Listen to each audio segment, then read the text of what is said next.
This is the new normal for runners in the time of coronavirus.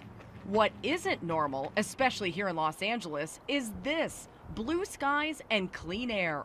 Once the shelter in place went in California, what did you see? We saw that LA had some of the cleanest air quality in the world. Have you ever seen it this clear up here before? No. Glory Dolphin-Hammis is CEO of IQ Air, a tech company that tracks global air quality. 2 weeks ago, her sensors showed something almost unimaginable. LA had the cleanest air of any major city on Earth.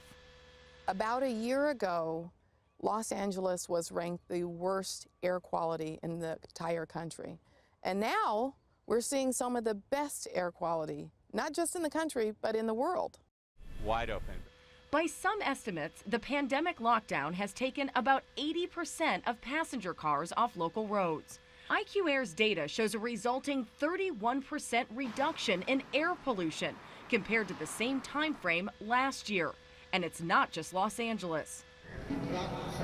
From a shockingly smog-free New Delhi in India to unusually clear waters in the canals of Venice, the world is suddenly learning what can happen if humans stop polluting the environment. But if things go back to normal, a week from now, that'll be a distant memory. The air will be just like it would have been.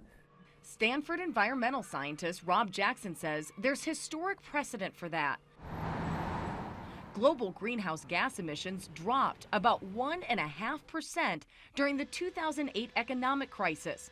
But within 2 years, they bounced back and kept growing.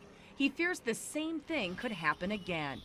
What if, when the economy's hurting, we no longer care or care to safeguard the environment? The Senate will come to order. Although there are signs that's already happening in Washington, Jackson is optimistic about the number of people and companies learning how to telecommute.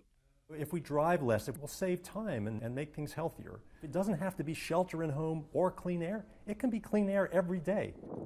In the meantime, while some crucial climate field science in places like Greenland is being disrupted, the unprecedented shutdown of major cities is also proving to be a boon for other science as well. It has allowed us to really look at certain scenarios. Gabby Pfister is a climate scientist now studying our environment in conditions no one ever thought would occur. Assume all passenger cars are taken off the roads. What would happen to our climate and our air quality? I mean, this is typically something we can only test in our numerical models, but then we don't have observations. Well, now we do. Armed with this new data, scientists hope when we do return to our pre-pandemic lifestyles, we'll do so with lessons learned during the crisis. It has shown us that there are ways that we can make a significant change in the human footprint on our atmosphere and our nature. For CBS This Morning, Jamie Yukas, Los Angeles.